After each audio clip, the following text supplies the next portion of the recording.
கர்த்தருடைய பரிசுத்த நாமம் மகிமைப்படுவதாக.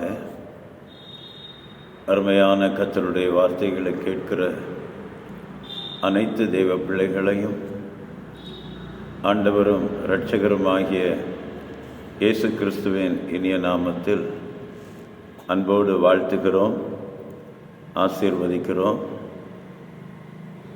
இந்த வருடத்தின் கடைசி நாளிலே கர்த்தர் நம்மை சுகபத்திரமாய் கொண்டு வந்திருக்கிறார். அதற்காக ஆண்டவருக்கு நன்றி செலுத்துகிறேன். உண்மையாகவே நம்முடைய கர்த்தர் நம்மை நேசித்து நமக்கு நல்ல ஜீவன் சுக பலன் தந்து எல்லா விதத்திலும் நமக்கு சகாயம் பண்ணியிருக்கிறார், நன்மை செய்திருக்கிறார். அதற்காக நாம் அவரை ஸ்தோத்தரித்து மகிமைப்படுத்த கடனாளிகளாக இருக்கிறோம். தேவன் ஒருவர் தவிர நல்லவன் ஒருவனும் இல்லையே. காரணம், இதே மத்தேயு சுவிசேஷம் 5ஆம் அதிகாரம் 48வது வசனத்தை நம்ம வாசிக்கும் போது, ஆகையால் பரலோகத்தில் இருக்கிற உங்கள் பிதா பூரண சற்குணராய் இருக்கிறது போல நீங்களும் பூரண சற்குணராய் இருக்க கடவீர்கள். ஆண்டவர் எப்படிப்பட்ட வார்த்தையை சொல்றார் பாருங்க. அவர் நல்லவர், அந்த வார்த்தையோடு நின்று விடல. அவர் பூரண சற்குணர். அதே போல அவர் ஏற்றுக்கொண்ட ரட்சிக்கப்பட்ட ஒவ்வொரு தெய்வ பிள்ளைகளும் அப்படிப்பட்ட சுபாவம் உள்ளவர்களாய் இருக்க கடவீர்கள் அப்படின்னு நமக்கு சொல்லிக் கொடுக்கிறார். இதற்கு அடையாளமாகத்தான் இந்த மாதம் முழுமைக்காக ஆண்டவர் தந்த வசனத்தை உங்களுக்கு காண்பித்து கொடுத்தேன். மத்தேயு சுவிசேஷம் 5ஆம் அதிகாரம் 45வது வசனத்தை உங்களுக்கு முன்னாடி வைத்து அதனுடைய விளக்கத்தை உங்களோடு பேசும்படியாக தேவன் தயவு செய்தார். இப்படி செய்வதனால் நீங்கள் பரலோகத்தில் இருக்கிற உங்கள் பிதாவுக்கு புத்திரராய் இருப்பீர்கள். என்ன செய்தால்? ஆரம்பத்தில் இருந்தே உங்களுக்கு காண்பித்து கொடுத்தேன். சத்துருக்களை நேசிக்கிறது, சபிக்கிறவர்களை ஆசீர்வதிப்பது, பகைக்கிறவர்களுக்கு நன்மை செய்வது, துன்பப்படுத்துகிறவர்களுக்காக ஜெபம் பண்ணுவது. கொஞ்சம் ரிவிஷன் தான். ஆரம்பத்தில் இருந்தே உங்களுக்கு காட்டி கொடுத்தேன். சத்துருக்களை நேசிக்கிறது முதலாவது நம்முடைய இயேசு கிறிஸ்து தான். நேசிக்கிறதுக்கு ஒரு பெரிய அடையாளம் மன்னிக்கிறதும் மறந்து விடுவதும். இந்த விஷயத்தை யோசேப்புடைய வாழ்க்கையிலும் பார்க்கலாம், ஆபிரகாமுடைய வாழ்க்கையிலும் பார்க்கலாம். ஆபிரகாமை விட்டு லோத்து பிரிந்து போனார். அதுக்கு பிற்பாடு சோதம் நாட்டில் நடந்த சண்டை நிமித்தம் அவரும் குடும்பமும் சிறை கைதிகளாக பிடித்து கொண்டு போகப்பட்டார்கள். இதை கேள்விப்பட்ட போது ஆபிரகாம் சும்மா இருக்கல.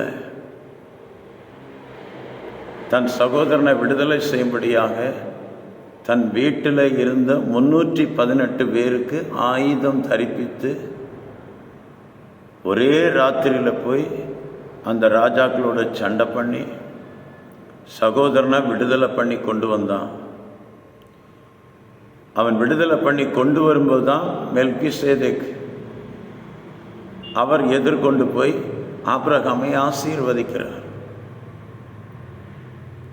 என்னை விட்டு நீ பிரிந்து போன, நல்ல செழிப்புள்ள இடத்தை தெரிந்து கொண்டு போன, அதனால தான் உனக்கு இப்படிப்பட்ட சம்பவம் வந்தது அப்படின்னு ஆபிரகாம் சும்மா இருக்கல. அவர்களை விடுதலை செய்யும்படியாக ராத்திரியோடு ராத்திரி அவர் கடந்து சென்றார். அதனால தான் கர்த்தருடைய ஆசீர்வாதம் அவர் திரும்பி வரும்போது கொடுக்கப்படுது. இப்போ நம்முடைய வாழ்க்கையிலையும் இயேசு சொன்ன காரியங்களை நம்ம ஞாபகத்தில் எடுத்துக்கொள்ளணும். நீங்கள் ஆபிரகாமின் பிள்ளைகளாக இருந்தால் ஆபிரகாமின் கிரியைகளை செய்வீர்களே. இயேசு அழகா சொல்லி தருகிறார். நம்ம கிறிஸ்தவர்கள், ரட்சிக்கப்பட்டவர்கள், இயேசு கிறிஸ்துவை தரித்து கொண்டிருக்கிறோம். அவருடைய இரத்தத்தால் மீட்கப்பட்டு பிள்ளைகளாக்கப்பட்டிருக்கிறோம். அப்படி வாழ்கிறது நல்லது. ஆனால் அதில் இருந்து புத்திரர் ஆவதற்கு இப்போ நான் ஆபிரகாமின் கிரியைகளும் எனக்குள்ள செய்யணும். அதுக்காக வேண்டி ஆண்டவர் சத்துருக்களை நேசிக்கும். சோதமன் ராஜா சொல்றான், அவன் சத்துரு தான். ஆனால் அவன் சொல்றான், ஜனங்களை எனக்கு தாரும், பொருட்களை நீர் எடுத்துக்கொள்ளும். பிசாசு எப்போதுமே அப்படிதான் பேசும். ஜனங்களை எனக்கு தாரும், ரட்சிக்கப்பட்ட பிள்ளைகளை என்னுடைய கையில் தாரும், உங்களுக்கு என்ன பொருட்கள் தேவையோ அதை நான் தந்துடுறேன். பிசாசு எப்படி பேச பாருங்க. அந்த அதிகாரம் எல்லாம் நீங்கள் படித்து பாருங்க, நேரம் இல்லை. இதை நான் உங்களுக்கு கொஞ்சம் காட்டி கொடுத்தேன் ஆரம்பத்தில். அப்படிப்பட்ட நேசிக்கிறவர்களாய் மாற வேண்டும். ரெண்டாவது யோசேப்பு. யோசேப்பு அவனுடைய சகோதரர்கள் அவனை பகைத்தாங்க, குழியில் தள்ளி போட்டாங்க, எகிப்துக்கு போனவர்களோடு விற்று போட்டாங்க. எகிப்து தேசத்திலையும் பரிசுத்தத்தை தேவனுக்காக பாதுகாத்தபடினால சிறையிலே தள்ளப்பட்டான். சின்ன வயசுலேயே அம்மாவை இழந்தான். 17ஆவது வயசில் இப்போ அப்பாவையும் இழந்துட்டான். அவனுடைய மனசு எவ்வளோ வேதனைப்பட்டிருக்கும். நமக்கெல்லாம் இப்படி தொடர்ச்சியாக சில கஷ்டங்கள் பாடுகள் வந்துட்டா நம்ம ஆண்டவரை திட்ட ஆரம்பிச்சிடும். ஆனால் இந்த யோசேப்பு ஒன்றுமே சொல்லலை. இப்போ அவர் மந்திரி ஆகிட்டாரு. எகிப்து தேசம் முழுவதையும் அவர் பராமரிக்கிறவராய் மாறினார். எகிப்தில் தானியம் உண்டென்று கேள்விப்பட்டு யாக்கோபு பிள்ளைகள் அனுப்பி வைக்கிறார். இங்கே வரும்போது யோசேப்பு அடையாளம் பார்க்குறார். சொந்த சகோதரங்க வந்துட்டாங்க. இப்போ அவங்களை குறித்து சொப்பனங்கள் பார்த்ததை ஞாபகத்தில் கொண்டு வருகிறார். ஆனால் அவங்கள பழி வாங்கல. யாக்கோபு மரித்த பிற்பாடு சகோதரங்கள் எல்லாம் காலில் விழுந்து வணங்குறாங்க. நாங்கள் செய்த தவறுகள் எல்லாம் நீங்கள் மன்னிக்கணும்னு சொல்கிறாங்க. அப்போ யோசேப்பு என்ன சொன்னார்? ஆதியாகமம் 50ஆம் அதிகாரம் படித்து பாருங்கள். நான் உங்களையும் உங்கள் பிள்ளைகளையும் பராமரிப்பேன். நீங்கள் எனக்கு தீமை செய்ய நினைச்சிங்க, ஆனால் தேவனோ வெகு ஜனங்களை ஜீவனோடு பாதுகாப்பதற்கு என்னை தெரிந்து கொண்டார். பார்த்தீங்களா? வார்த்தைகளை பார்த்தீங்களா? வாய்ப்பு கிடைச்சுன்னு சொல்லிட்டு பழி வாங்கல.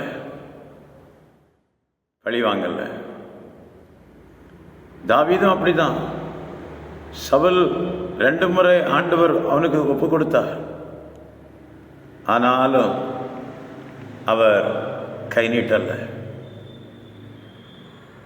நேசிக்கிறாங்க. தன்னை கொல்ல வந்தவர்களையும் நேசிக்கிறாங்க, தன்னை அழிக்க வந்தவர்களையும் நேசிக்கிறாங்க. துன்பப்படுத்துகிறவர்களுக்காக ஜெபிக்க சொன்னார். சவுல் ஒரு கௌதாரியை போல தாவீதை வேட்டையாடினார். ஆனால் அதே சவுல் மரித்த போது தாவீது அவனுக்காக புலம்பல் பாடினதை வேதத்தில் நாம படிக்கிறோம். என் இருதயத்துக்கு ஏற்றவனாக கண்டேன் ஆண்டவர் சொல்றார் தாவீதை. அப்போ இந்த விஷயங்கள் எல்லாம் எதுக்கு உங்களுக்கு கொஞ்சம் காட்டி கொடுத்தேன் அப்படின்னு கேட்டா, இந்த வருஷத்தின் கடைசி நாள் ஆண்டவர் சொல்றாரு, நீங்கள் பிதாவுக்கு புத்திரராய் இருக்கணும். பிள்ளைகளாய் வந்து விட்டீர்கள், இனி நீங்க புத்திரராய் இருக்கணும்னா 44வது வசனத்தில் உள்ள காரியங்களை நம்ம செய்தே ஆகணும். ஏன்னா பரலோகத்தில் இருக்கிற உங்கள் பிதா அவர் பூரண சற்குணராய் இருக்கிறார். அதே போல நாமும் பூரண சற்குணராய் மாற வேண்டும். அப்படித்தான் ஆண்டவர் நமக்கு சொல்லி தந்திருக்கிறார். அப்படி செய்தான் என்ன ஆசீர்வாதம்? அவருக்கு புத்திரராய் இருந்தா என்ன ஆசீர்வாதம்? வாசிக்கலாம். ரோமர் எழுதின நிருபம் 8ஆம் அதிகாரம் 19வது வசனத்திலே படிக்கிறோம். மேலும் தேவனுடைய புத்திரர் வெளிப்படுவதற்கு சிருஷ்டியானது மிகுந்த ஆவலோடு காத்து கொண்டிருக்கிறது. ஐயா, தேவனுடைய சிருஷ்டிகள் அத்தனையும் தேவனுடைய புத்திரர் வெளிப்படுவதற்காக காத்துட்டே இருக்கிறார்களாம். ஏன்னா இந்த நாட்களில் தேவனுடைய புத்திரர் வெளிப்படலை. ஆனா தேவனுடைய புத்திரர் ஆவதற்கு என்ன செய்யணும் ஆண்டவர் சொல்லி தந்துட்டார். இரண்டாவதாக உங்களுக்கு காட்டி கொடுத்தேன், சமாதானம் பண்ணுகிறவர்கள் பாக்கியவான்கள், அவர்கள் தேவனுடைய புத்திரராயிருப்பார்கள். எந்த சமாதானம்? உலகத்துக்குரிய சமாதானமா இல்லை. ஆண்டவர் அழகா சொல்லிட்டார், உலகம் தரக்கூடிய சமாதானத்தை நான் உங்களுக்கு தருவதில்லை, என்னுடைய சமாதானத்தையே உங்களுக்கு தருகிறேன். அப்படி ஆண்டவர் நமக்கு தந்த பெரிய சமாதானம் என்ன? கொலோசியர்ல படிக்கிறோம், நாம் தேவனுக்கு முன்னாடி மனதிலே சத்துருவாய் வாழ்ந்தோம். தேவனுக்கு சத்துருவாய் வாழ்ந்தோம். இயேசு அழகா சொல்லி தருகிறார், இந்த ஜனங்கள் தங்கள் வாயினாலே என்னிடத்திலே சேர்ந்து உதடுகளினால் என்னை கனம் பண்ணுகிறார்கள், இருதயமோ தூரமாய் விலகி இருக்குது. கண்டுக்காம இருக்கிறோம். ஏசாயா 58 படிக்கிறோம், என்ன சொல்லி தருகிறார்? உங்கள் பாவங்கள் உங்கள் அக்கிரமங்களே தேவனை விட்டு நம்மை பிரிக்கிறது. அப்ப ஆண்டவரை விட்டு நம்மை பிரிக்கிறது அக்கிரமம், பாவமா இருக்குது. அதுதான் பகையா இருக்குது. நம்ம ரெண்டு பேருக்கும் பகையை உண்டாக்குது. அது தேவனுக்கு சத்துருக்களாய் மாற்றி விடுகிறது. அதனால கர்த்தருடைய முகத்தை நம்மால பார்க்க முடியல, அது மறைக்கப்பட்டிருக்குது. அப்ப இயேசு கிறிஸ்து ஒண்ணு செய்தார். என்ன செய்தார்? எபேசியர்ல படிக்கிறோம், ஆண்டவர் அழகா ஒரு காரியத்தை உங்களுக்காக நமக்காக செய்து கொடுத்தார். இது நிமித்தம் நம்ம ரெண்டு பேரும் இப்ப ஒன்னாயிட்டோம். 2ஆம் அதிகாரம், எபேசியர் 2ஆம் அதிகாரம் 16வது வசனமும் 15வது வசனமும் 17வது வசனம் 18வது வசனமும் வாசித்து பாருங்க. பகையை சிலுவையினால கொன்று அதனால இரு திறத்தாரையும் ஒரே சரீரமாக தேவனுக்கு ஒப்புரவாக்கி, தூரமாயிருந்த உங்களுக்கும் பக்கத்தில் இருந்த அவர்களுக்கும் இந்த சமாதானத்தை சுவிசேஷமாக அறிவித்தார். அப்ப இயேசு கிறிஸ்துவை போல நாம் சமாதானம் செய்கிறவர்களாய் மாற வேண்டும். தேவனுக்கு சத்துருவாய் எத்தனையோ மக்கள் மனதிலே வாழ்ந்துட்டு இருக்கிறாங்க. இப்ப அவங்களுக்கு விரோதமாக தேவனுடைய முகம் மறைக்கப்படாமல் இருப்பதற்கு நாமும் இந்த இயேசு கிறிஸ்துவை போல சகோதரருக்காக ஜீவனை கொடுக்க கடனாளிகளாய் இருக்கிறோம். அதான் சுவிசேஷம். அப்ப இத இப்படி ஆண்டவர் இயேசு கிறிஸ்து நமக்காக தேவனுக்கு முன்பாக மத்தியஸ்தராய் நின்று சமாதானத்தை உண்டாக்கி வைத்தது போல நீங்களும் நானும் அநேகரை கிறிஸ்துவண்டை கொண்டு வந்து ஆண்டவருடைய தயவு காருண்யம் எல்லா மக்கள் மேலும் வரும்படியாக நாமும் ஜீவனை கொடுக்கிறவர்களாய் மாறும்போது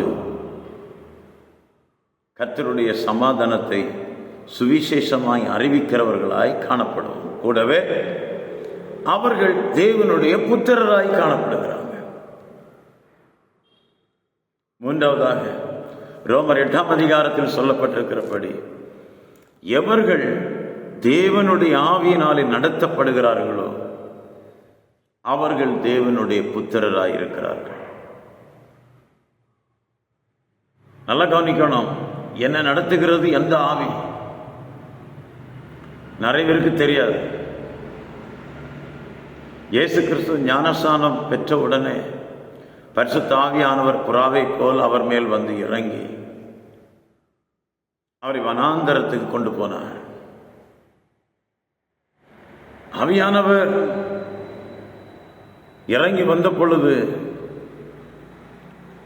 வனாந்தரத்துக்கு கொண்டு போகப்பட்டார். ஏன் வனாந்தரத்துக்கு கொண்டு போகப்பட்டார்?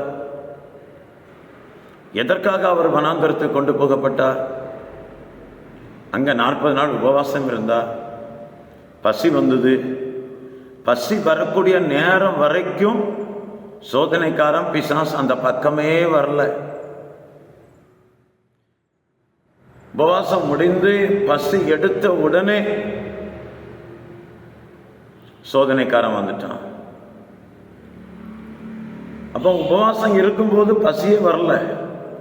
40 நாள் அவர் இரவும் பகலும் தண்ணீர் குடிக்காம புசியாம உபவாசம் இருந்தார். அப்ப பசி வரல. அதான் ஆண்டவர் தைரியமா சொன்னார், மனுஷன் அப்பத்தினாலே மாத்திரமல்ல தேவனுடைய வாயிலிருந்து புறப்படுகிற ஒவ்வொரு வார்த்தையினாலும் பிழைப்பான். நிறைய பேருக்கு உபவாசம் இருக்குன்னா ரொம்ப கஷ்டமான காரியமா எடுத்துக்கொள்வாங்க. உண்மையில் நீங்கள் உபவாசம் இருந்து தேவனோடு இருக்கணும். உபவாசம் இருந்துட்டு கட்டாயமா நம்முடைய வேலைகள் எல்லாம் செய்துட்டு இருக்க கூடாது. மோசே பாருங்க, சீனாய் மலையில ஏறினார். 40 நாள் இரவும் பகலும் அந்த மலை உச்சியில இருந்தார். அந்த மலையை மேகம் மூடிட்டு அவர் அங்க தண்ணி குடிக்கல, அப்பம் புசிக்கல. தேவனுடைய மகிமை தான் அங்க மூடி இருக்கு. இப்ப அவங்களுக்கு பசி ஒன்றும் வரல. இப்ப கர்த்தரோடு இருந்தா ஒரு பசியும் வராது. கர்த்தரோடு இல்லாம இருந்தாதான் பசி வரும். இங்க உபவாசம் முடிந்த பிற்பாடுதான் சோதனைக்காரன் பிசாசு வருகிறான். கல்லுகள் அப்பமாகும்படியாக சொல்றான். நமக்கு தெரியும். ஆனா இயேசு கிறிஸ்துவானவர் உபாகமம் 8ஆம் அதிகாரத்தில் சொல்லப்பட்டிருக்கிற வார்த்தையை சொல்லி அவனை ஜெயித்தார். அப்ப ஆண்டவர் நம்முடைய வாழ்க்கையிலையும் சில வனாந்தர வாழ்க்கைகளை அனுமதிக்கிறார். எதுக்காக அனுமதிக்கிறார் அப்படின்னு கேட்டா, அங்கதான் நீங்க சாத்தான ஜெயிக்கணும்னு அவர் வாஞ்சிக்கிறார். இப்ப நீங்க புரிந்து கொண்டிருப்பீங்க, ஆவியானவர் ஏன் இந்த கஷ்டமான பாதையில என்னை நடத்துகிறார். பழைய ஏற்பாட்டில் படித்தால் இஸ்ரவேல் ஜனங்களை ஆண்டவர் எகிப்து தேசத்துல இருந்து விடுதலை பண்ணி கொண்டு வந்தார். அவங்க சந்தோஷமா விடுதலையாகி வந்தாங்க. முன்னாடி பார்த்தா சமுத்திரம், சிவந்த சமுத்திரம், பின்னாடி பார்வோனுடைய சேனை வேற வந்துட்டு இருக்கு. பயந்துட்டாங்க, என்ன செய்யணும்னு தெரியல. சத்தம் கொடுக்குறாங்க. ஆனா கர்த்தர் சொல்றார், புறப்பட்டு போன்னு சொல்லு ஜனங்களுக்கு. ஆண்டவர்